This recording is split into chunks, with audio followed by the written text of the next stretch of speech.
She was not fired for cause. She was fired as an at-will employee.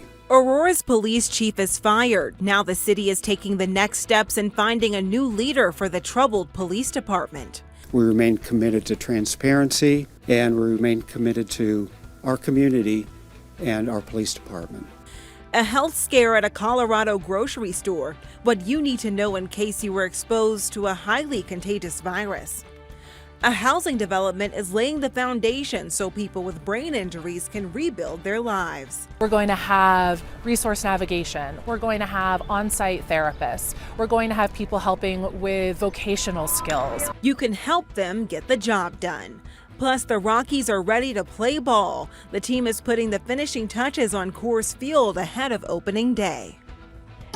We start at 11 this morning with the strong winds across Colorado. This is a live picture from I-70 near the Kansas border. You can see where the winds are just shaking that CDOT camera. Thank you so much for joining us for Denver 7 News at 11. I'm Jessica Crawford. We're checking in with meteorologist Stacy Donaldson now. And Stacy, we've seen 3 days of red flag warnings, clearly lots of wind. Are things going to calm down anytime soon? It looks like by tonight we'll be on the tail end of this system that's well off to our northeast, but we're still on the back side of it, so the winds just keep on coming. And right now we have 60-mile-an-hour winds up toward Fort Morgan and near Sterling and into Akron.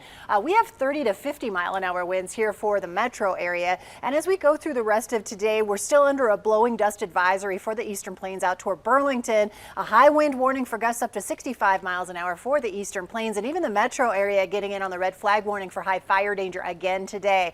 So as we go through the rest of today, it still will feel very cool out. Our temperatures are in the 40s now, but they feel like they're in the low 30s. So it's pretty chilly out there at this point. Our expected high today, 57 degrees. It'll be sunny and windy for us, but thank goodness we'll start to see this breaking up as we go through the next 24 hours. I'll have more details on our end of the week forecast and weekend coming up.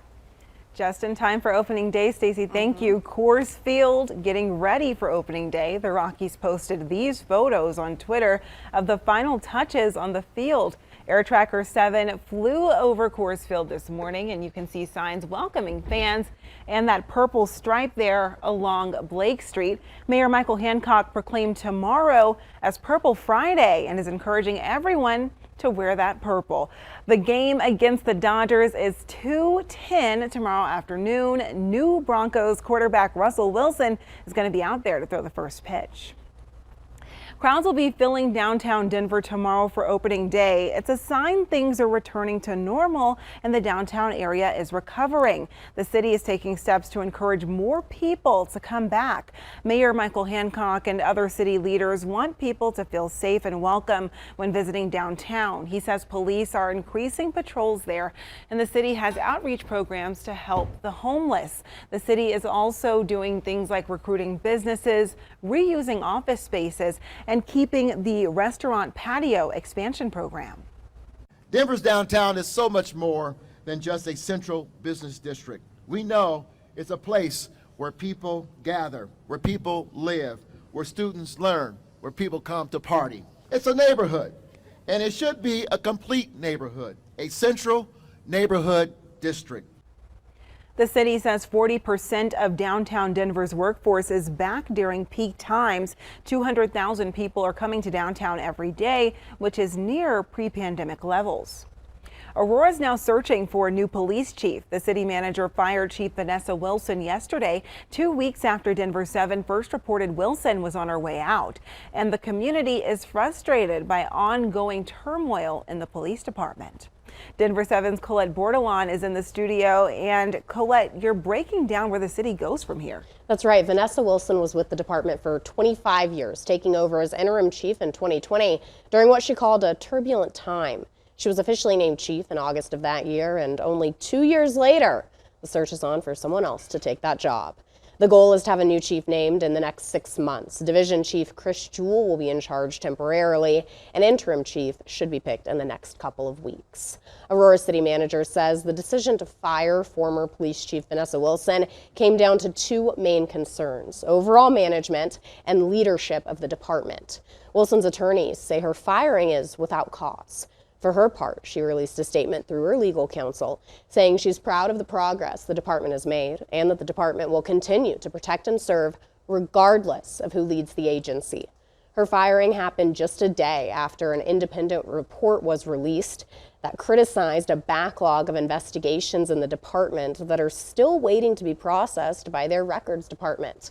The city manager says Wilson was not fired because of the records problem, saying it really came down to a lack of confidence in her. As a leader in the community, I think she excelled.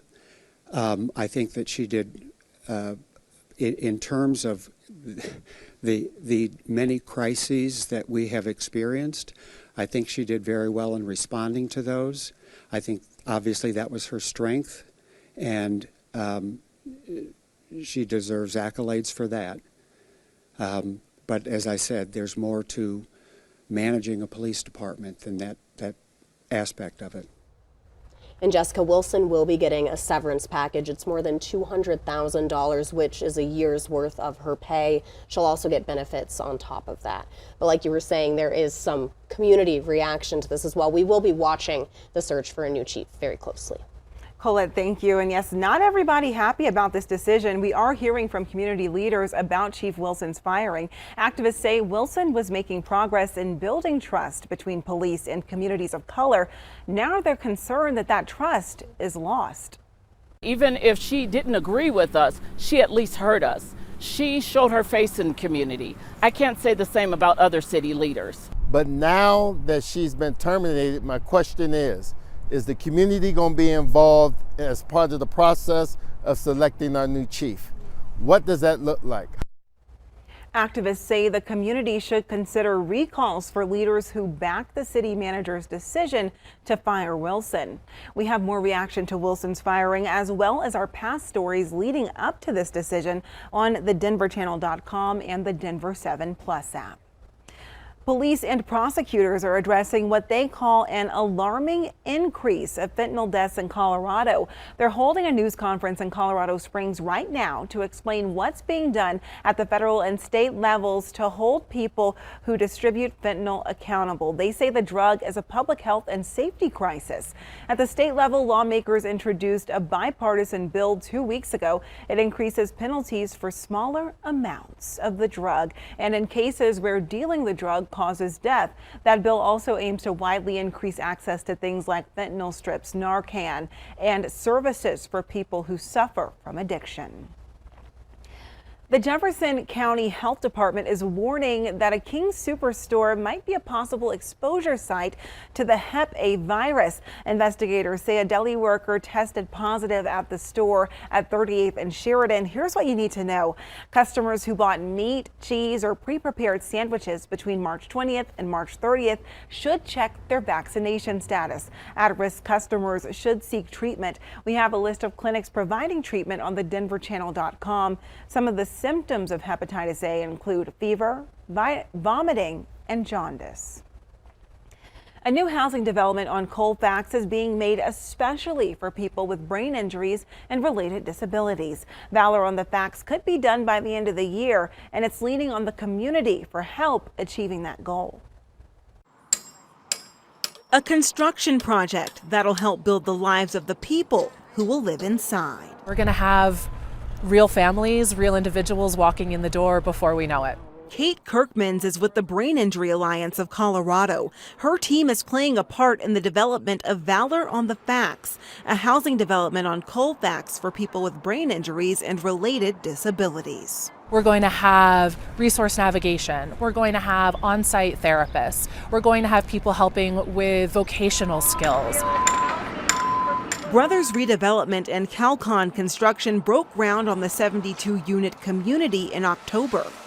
They say construction is about 30% done. They'd like the community to help with the rest. They're hiring local people with low and very low incomes for construction and other jobs. Valor on the Facts is a development that was really conceived by and with help from residents of the East Colfax neighborhood.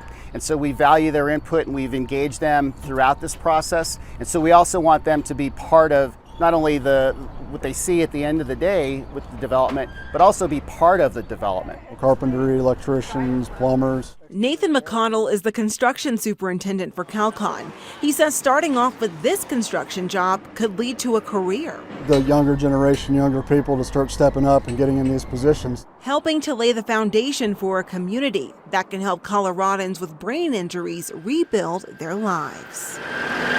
We can provide services to these folks that are going to make them feel at home, that are going to provide them with the services and resources they need to stay housed and to really thrive in their communities.